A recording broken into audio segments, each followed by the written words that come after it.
Señores periodistas, muy buenas tardes. Bienvenidos a la conferencia de prensa que ofrecerá la presidenta del Tribunal Constitucional, Marianela Ledesma Narváez. La presidenta dará un breve pronunciamiento y luego procederemos a la ronda de preguntas. Yo dejo con ustedes a la presidenta del Tribunal Constitucional, Marianela Ledesma Narváez. Ya. Buenas tardes. Quiero empezar estas palabras diciendo lo siguiente. En tiempos oscuros e inciertos es cuando debe brillar la luz del derecho para iluminarnos y para guiar a los pueblos a su mejor destino, para procurar que la estabilidad política y la paz social se erijan en baluartes de la mejor convivencia cívica. Hoy el Perú atraviesa una vez más en su historia momentos de zozobra institucional y que han sido felizmente aplacados, y el país entero vuelve sus ojos hacia el Tribunal Constitucional para que asiente el Estado de Derecho y contribuya a restablecer la confianza ciudadana en sus instituciones. Nos toca estar a la altura de este desafío. Hemos sido testigos en estas últimas semanas de cómo una interpretación ambigua e imprecisa de la designada incapacidad moral permanente ha generado turbulencia e inestabilidad política al punto de provocar la salida del poder de dos presidentes de la República. Hoy, el Tribunal Constitucional ha tenido en sus manos la posibilidad y el mandato ético imperativo de resolver esa ambigüedad. Sin embargo, el Pleno del Tribunal Constitucional, en una decisión en mayoría que hay que respetar, ha decidido no decir nada sobre esta causal, dejando a la duda tanto de los que votaron a favor de la causal invocada en la vacancia, como a las que tampoco lo hicieron, ¿no? Y que no sellaron con su voto la vacancia, y los que no lo hicieron. Esa es la decisión que tengo que comunicar a la ciudadanía. Ese es el anuncio que tengo que hacer, que el tribunal en mayoría ha declarado improcedente el pedido de la demanda competencial. En lo personal considero que el bicentenario democrático nos observa.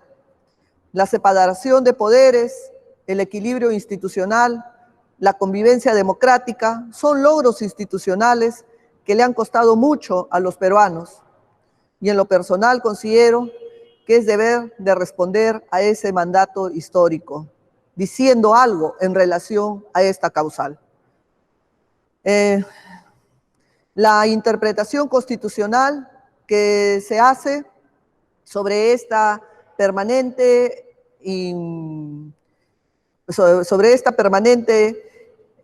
causal para justificar el proceso de vacancia al que lamentablemente son sometidos los presidentes de la República elegidos por el voto popular.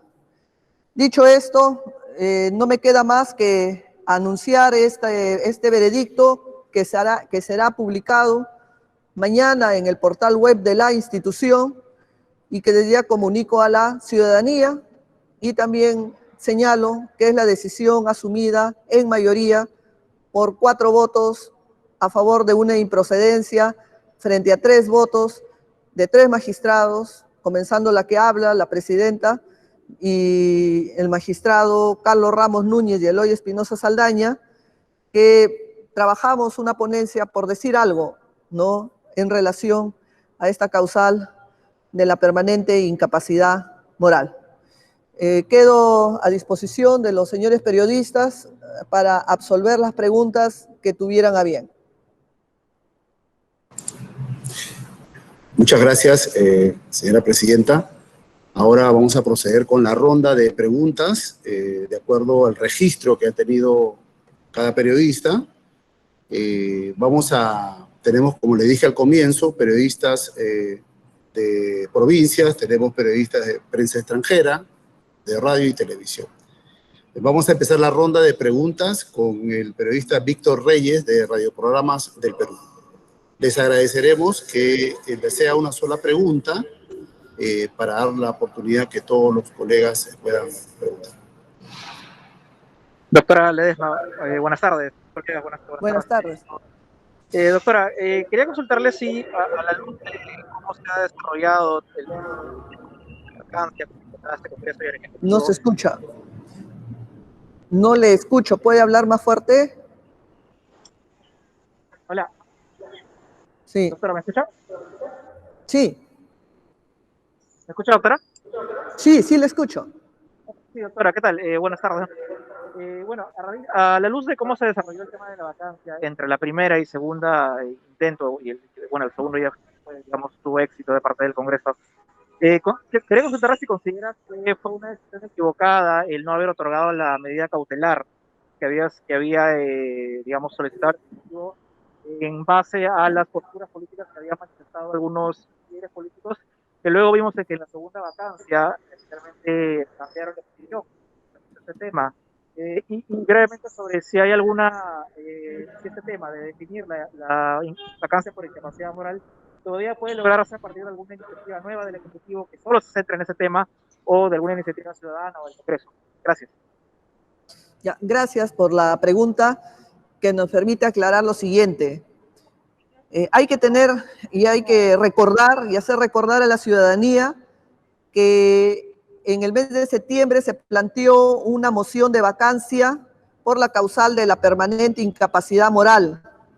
Esa primera moción de vacancia fue resuelta evitando que el presidente o expresidente Vizcarra fuera vacado. Y esa historia se selló de esa manera con una votación en el Congreso. Precisamente a raíz de esta primera moción de vacancia se planteó en el tribunal el proceso competencial que hoy hemos resuelto y además se pidió una medida cautelar que fue desechada y con justa razón porque los hechos nos dieron la razón en que el señor Vizcarra no fue vacado. Toda la ciudadanía tomó conocimiento que en el primer proceso de vacancia el señor no fue vacado. Y el caso quedó abierto para que nosotros estudiemos qué se puede entender por la causal de la permanente incapacidad moral y todo el escenario que conlleva hacer el análisis de esta causal. Paralelamente, o días después, mejor dicho, mientras está en giro este proceso, se promovió una segunda moción de vacancia. Segunda moción de vacancia que se promovió en el mes de octubre, a fines de octubre, y que ese caso no fue materia de conocimiento del tribunal. Ni siquiera los abogados del Poder Ejecutivo o los procuradores del Ejecutivo hicieron referencia a esa moción y menos pidieron alguna medida cautelar. Cada situación es totalmente diferente, cada situación fáctica es totalmente diferente. Esta segunda moción de vacancia, como es de público conocimiento, se hizo atribuyéndole situaciones penales producto de su gestión del expresidente Vizcarra en el gobierno regional de Moquegua. Es un segundo tema donde formalmente no ingresó a conocimiento del tribunal y por lo tanto el tribunal formalmente no ha tenido un pedido expreso ni por un proceso competencial ni menos por una medida cautelar sobre este segundo tema. Sin embargo, en la decisión que hemos analizado y de la que yo he planteado una ponencia, he considerado importante también mirarla, porque tiene algo en común. ¿Y qué tiene algo en común? Que esa segunda moción de vacancia estaba referida a analizar también la causal de permanente incapacidad moral y es un buen ejemplo para no solo analizarla, sino para ver las consecuencias que genera, no solo su ejercicio, el procedimiento, sus límites, su oportunidad.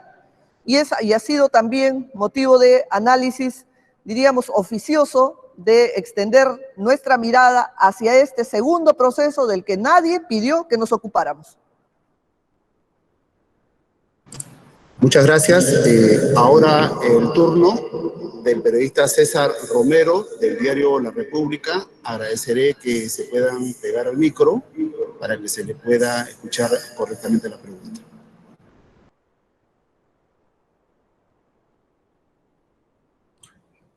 Buenas tardes, doctora Ledesma. Ahora, frente a esta situación que se genera, el TC, digamos, la sentencia del TC no se pronuncia por esta causal de la vacancia presidencial. ¿Qué le queda al país? ¿Hay alguna salida legal? ¿Hay alguna situación? O, como ya están diciendo algunas personas, deberemos trabajar en una nueva constitución. Bueno, considero que el tribunal ha perdido la posibilidad de haber dejado sellada esa interpretación constitucional. Ya en el año 2003, los magistrados, miembros del Tribunal Constitucional de ese entonces, hicieron algo por analizar este proceso de vacancia o estos procesos parlamentarios. En el año 2003, una de sus preocupaciones que nos legaron era la votación y se dijo que tenía que ser una votación mínima de 87 votos. Hoy, en el año 2020, este nuevo pleno del tribunal pudo tener la posibilidad de decir algo más en relación al proceso de vacancia y de manera concreta a la causal de la permanente incapacidad moral. Pero bueno, la historia se lee así, hay una posición en mayoría que ha decidido guardar silencio y decir que acá no hay nada que discutir. Y eso también genera pues toda una reflexión para los propios actores congresistas que votaron por la vacancia, en saber si es que lo que hicieron era correcto o no correcto, constitucionalmente hablando. Nos quedamos con el enigma, nos quedamos con la enigma de saber, ¿fue correcto haber utilizado esa causal para haber vacado al señor Vizcarra? Es la duda que la historia la tendrá que responder, porque lamentablemente el tribunal no ha sellado una posición. En igual forma, también se preguntarán los congresistas que no apoyaron la vacancia y fue correcto no haber utilizado esa causal, también será la respuesta, la historia la tendrá que señalar, ¿no?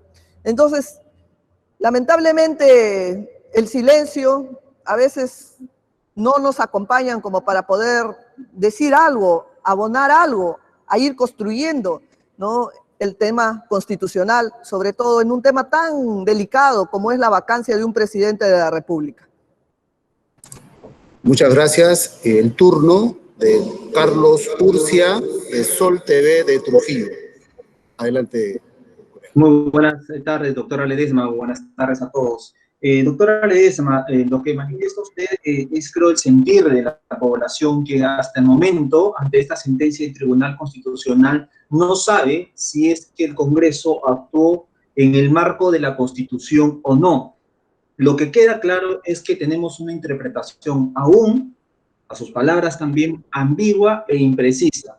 Mi pregunta es, ¿qué tendría que definirse en el Congreso? O sea, ¿qué aspectos tendrían que darse para poder determinar y hacer que esta norma en torno a la vacancia por incapacidad moral permanente quede ya más clara? ¿Qué hay que ver? ¿O dónde queda su ambigüedad o su imprecisión en torno a esta norma? Y si es que hay algún otro estamento a dónde recurrir o tal vez hay alguna otra revisión adicional o es que ya es una cosa juzgada, doctor. Gracias. Bueno, definitivamente no hay una cosa juzgada porque no hay un pronunciamiento de fondo. ¿El Congreso puede hacer algo? Sí, en una reforma constitucional puede decantar qué se puede entender por ello. Y puede decantarlo diciendo que de la incapacidad no moral, sino hablar de una incapacidad física o hablar que la incapacidad moral es una incapacidad mental. Hubiera sido interesante que se defina, a la luz de la interpretación que se hubiera hecho en el tribunal, que esta causal de permanente incapacidad moral está referida a problemas de debilidad mental, a problemas de discernimiento, ¿no?, o está referida a conductas que no se ajustan a los parámetros sociales y que generan un reproche social de un alto funcionario. ¿Cuál de esas dos lecturas son las que se debe dar? Debemos asumir que es un carácter meramente objetivo, que el mandatario tiene trastornos mentales, que ya no está en la posibilidad de gobernar un país, o debemos asumir que es un tema de reproche social a la conducta permanente, que se contradice con los valores que uno como sociedad quiere en el personificar en el presidente de la República. Comenzando ahí, empezamos dos grandes discusiones. ¿Por cuál de ellas nos vamos a decantar? Y esa es la primera pregunta que se habrán planteado los congresistas cuando votaron. ¿Qué significa esta causal? ¿No? Y por lo tanto, quedará posiblemente a la labor de futuros magistrados que vengan y que de repente en otra jurisprudencia puedan ir sellando esta interpretación. O si no, quedará a la luz de lo que el Congreso pueda hacer, tal vez en una reforma constitucional, donde claramente señale cuál de estas dos opciones se va a asumir como parte de esta causal de vacancia. Muchas gracias. El turno de Paola Ugaz, de ABC de España. Buenas tardes, Presidenta. Mi pregunta es la siguiente. Si el caso del que se tenía que discutir era incapacidad moral permanente, sea en la primera moción o sea en la segunda, ¿por qué no se atacó y se tomó al toro por las astas y se habló del tema? Y la segunda pregunta es, el magistrado Ernesto Blume ha dicho en RPP Noticias que ese concepto no debe quedar claro. ¿Por qué ese concepto de incapacidad moral permanente no debe quedar claro a ojos de un país que ha visto masivas protestas y 2 víctimas en marchas pacíficas? Gracias. Bueno, yo no podría responder por los criterios que el magistrado Blume considere sobre lo que presenta. Espero que en su voto, mañana que se publique, lo aclare en mejor forma. Lo único que tengo que decir es que como vocera de la institución, esa es la posición oficial, y también tengo que decirle que como magistrada y como ciudadana no comparto esa posición, pero hay que respetarla. Considero, bajo mi forma particular de pensar, que un juez tiene una gran misión en la vida y sobre todo en la vida laboral y profesional, por algo es uno juez, y la misión fundamental es interpretar las normas en el caso concreto que se nos los piden. Esa es nuestra misión, dar un sentido, dar un contenido a normas que tienen un enunciado bastante general, bastante indeterminado, y que son precisamente los jueces de una alta corte la que le tiene que dar contenido o la que le tienen que enrumbar en su real dimensión. Ya lo hicieron los anteriores magistrados en el año 2004, cuando se preocuparon de tratar esta problemática, que por cierto en la Constitución no tiene una votación, no tiene un número de votos, pero los magistrados del año 2004 se preocuparon en decir que tenía que tener 87 votos.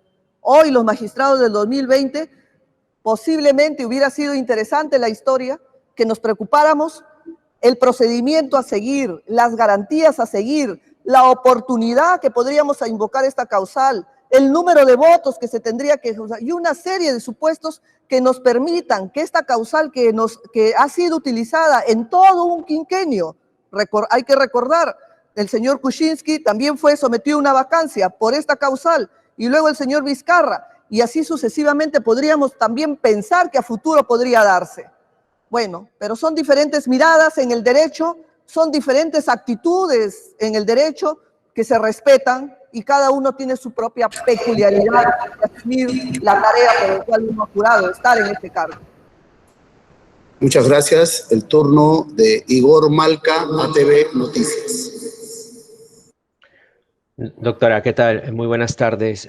Me permite, para incidir un poco en la pregunta de mi colega, porque la lógica de lo que planteaba el magistrado Blume es que este tema de la incapacidad moral permanente, bueno, pues tiene una carga subjetiva muy grande. Y lo que él planteaba es que a futuro, si es que se deja, si es que se cierra de alguna forma este concepto, a futuro, pues podría tener algún otro ejemplo. Esta vez ha sido por el tema Richard Swing o la segunda vacancia por lo que ya todos conocemos de los testimonios de los aspirantes a colaboradores eficaces, pero que a futuro él no se podía plantear qué podría pasar a futuro y cerrar este tema podría ser un corsé a futuro para plantear, sobre todo un tema que es tan subjetivo, ¿no? ¿Qué iba a definir exactamente el Tribunal Constitucional? Vuelvo a decir, hay hasta ahora toda una discusión en la academia si la incapacidad moral se debe entender como una incapacidad mental, como una debilidad mental que inhabilita al presidente a ejercer su función. Esa es una lectura y existen varias consideraciones para asumir que pueda ser una lectura válida. Posición 1. Posición 2, que la incapacidad moral está referida no al problema mental, sino a la conducta, a los estándares de vida que uno aspira a un presidente de la República, ¿no? Esa es la segunda opción. Por lo menos hubiera sido interesante decantar y decir incapacidad moral es conducta y no es incapacidad mental, o a la inversa, pero tener una posición de qué cosa entendemos por esta causal tan determinante para la vida política y sobre todo para el presidencialismo en nuestro país. Eso no está definido. Y también hubiera sido interesante que si asumimos que es un tema de conducta, ¿qué le voy a pedir a esa conducta? ¿Un comportamiento esporádico? No, un comportamiento permanente. Una conducta que no genera mayor implicancia ese comportamiento, no, una conducta que genere una mayor gravedad, que los hechos que yo le cuestione afecten el sentimiento social, ¿no? Entonces, y podríamos poner como ejemplo, una persona que está acostumbrada a permanentemente ser ebrio y trabajar de una manera ebria, ¿podría ser una conducta aceptable para un presidente de la República? ¿O un presidente de la República que tiene connotaciones y comportamientos y respuestas estrictamente machistas? ¿Podría ser aceptable o no? Son temas de discusión que se deben dar, pero yo ya lo estoy decantando.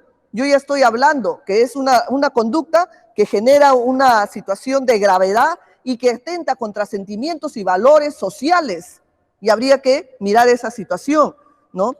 Pero bueno, esa es la gran enigma que se queda ahí en esta discusión y que tengo la esperanza que futuros magistrados que lleguen al tribunal lo puedan decantar en futuras jurisprudencias.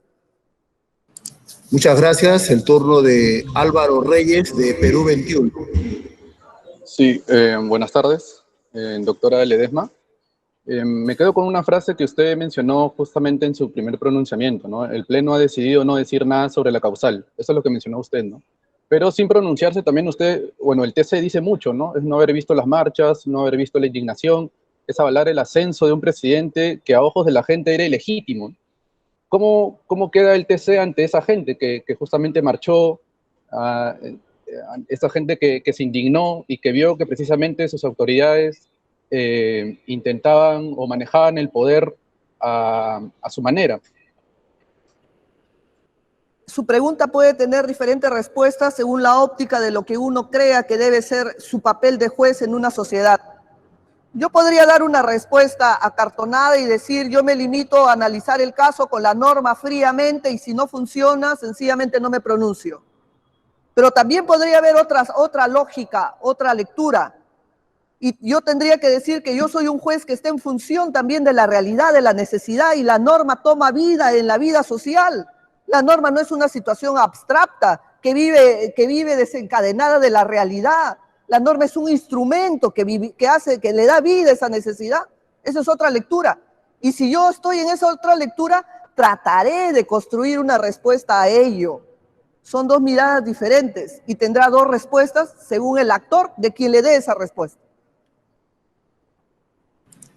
Muchas gracias. El turno de Jimena de la Quintana, de CNN.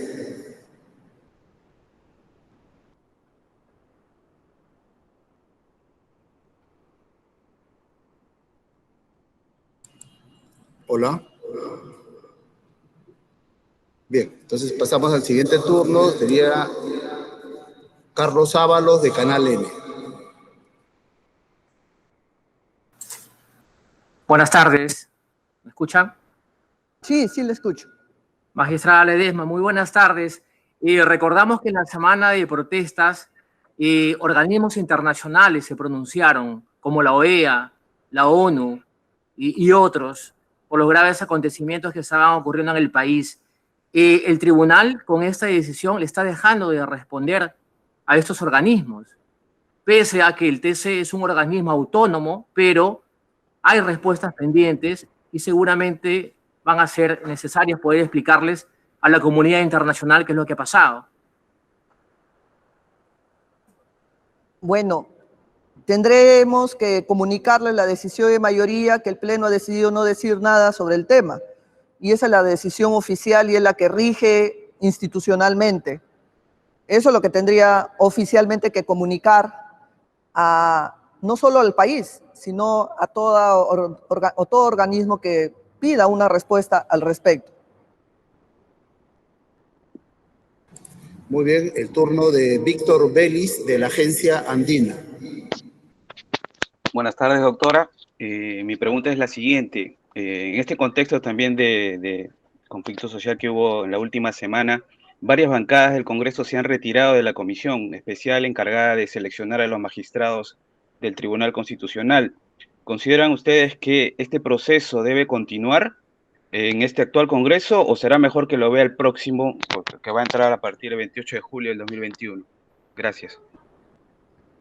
Bueno, yo ya he dicho en otras declaraciones que el Congreso tiene que cumplir una de sus funciones, que es designar a los nuevos magistrados del tribunal. Ya ha pasado un año y hasta ahora no designan los nuevos miembros del tribunal. Estuvieron haciendo el intento, pero bueno, hubo algunos problemas, cuestionamientos, del cual prefiero no opinar. Pero si usted me dice, es hora de renovar los magistrados, ya se cumplió nuestro mandato y estamos a la espera que el Congreso, no sé si será este o el que venga, pero que cumplan su objetivo por el cual también están ahí, ¿no? Que es nombrar los nuevos miembros del tribunal. Muchas gracias. Pero siempre voy a decir que en esa labor la ciudadanía tiene que ser vigilante de quienes elijan como miembros del tribunal. Porque también repito, todo juez constitucional ubicado en esta cumbre, en esta posición del Tribunal Constitucional, toca la vida de todos los ciudadanos, directa o indirectamente. Y todos debemos estar atentos en saber quiénes son esas personas que van a decidir directa o indirectamente sobre la felicidad o no felicidad de los ciudadanos. Muchas gracias. El turno de Karen Barbosa, del diario El Comercio. Sí, buenas tardes, doctora Ledesma. Por favor, quería saber si usted nos puede alcanzar una precisión. Si bien la mayoría de magistrados ha optado por no pronunciarse sobre el fondo de la demanda, optando por la sustracción de la materia, ¿qué significado le podemos dar a eso? Le hago la consulta porque algunos congresistas ya están manifestando que con la decisión de hoy, la mayoría del TC está diciendo que la vacancia del señor Martín Vizcarra fue constitucional. ¿Esa es la lectura que tenemos que darle a la decisión que se ha tomado hoy? Bueno, yo tendría que en ninguna parte de la decisión del tribunal se ha dicho que la vacancia del señor Vizcarra fue constitucional o inconstitucional. Precisamente eso se ha evitado decir. Eso se ha evitado decir. Y precisamente para no decir si fue constitucional o no constitucional, guardo silencio y digo, ya lo vacaron, sustracción de la materia. Esa es la respuesta oficial. Comparto la duda de los congresistas que votaron por la vacancia, porque hasta ellos quisieran saber si fue correcto o no la decisión que tomaron. Y también me imagino que tendrán dudas los que no votaron, si fue correcto o no correcto. Todos tendremos dudas si fue correcto o no correcto la interpretación que hizo el Congreso en relación a esta causal y cómo lo ejecutó. Eso será la duda que hasta ahora nos acompañará. Muchas gracias. El turno de María Cecilia Vega, de Latina. Doctora, buenas tardes. Me queda una pequeña duda, solo para que quede claro, por favor. ¿Puede el gobierno actual o quizás uno próximo presentar una nueva demanda competencial que de alguna manera obligue a revisar nuevamente el caso, o esto ya tendría que ser cuando haya nuevos miembros del tribunal? No, más allá de que sea este pleno o los nuevos miembros del tribunal, el asunto es que hay que buscar un caso. Y así la vacancia presidencial no es un caso común y corriente, es un caso que aparece no de manera ordinaria, de manera extraordinaria y que merece precisamente o merecía precisamente una mirada muy especial. No es un caso común y corriente que, bueno, mañana vienen y lo volvemos a resolver. Habría que esperar una nueva coyuntura en la que se tendría que presentar, alternativa 1, Alternativa 2, que el Congreso mismo haga una reforma constitucional. Alternativa 3, que lleguen nuevos jueces y de repente, a la luz de otros casos que tengan que resolver, que tengan que estar vinculados, podrían decir algo. No sé, podría darse ese caso. Muchas gracias. El turno de Gabriel Macei, del diario El Correo.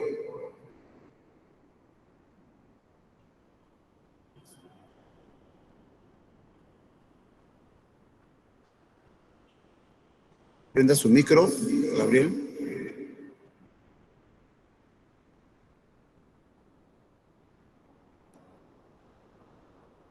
Bien, pasemos entonces ahora al turno de Jimena de la Quintana, que creo que ya está conectada nuevamente con su pregunta.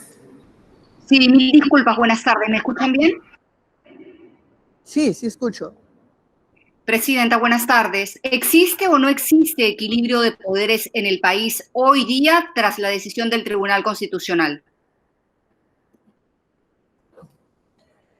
Podría decir que tenemos un Congreso y producto de la coyuntura política tenemos un presidente temporal hasta las nuevas elecciones y podríamos decir que tenemos un poder judicial autónomo. Podría yo asumir que hay un equilibrio de poderes, aparentemente. Para darle contenido a mi respuesta, tendría que ver la actitud, el comportamiento, los hechos de cómo se da, para ver si realmente se está generando ese equilibrio de poderes que es vital para una vida democrática. Eso es lo que podría decir. Aparentemente, pareciera que sí lo hay. Muy bien, el turno de César Barreto, de la agencia Associated Press.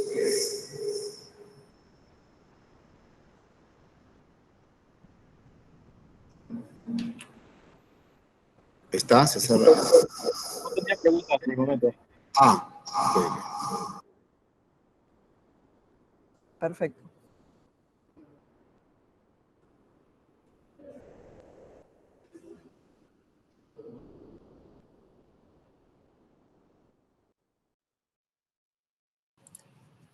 Les agradecemos por su presencia, señores periodistas. La conferencia ha concluido. Hasta otra oportunidad.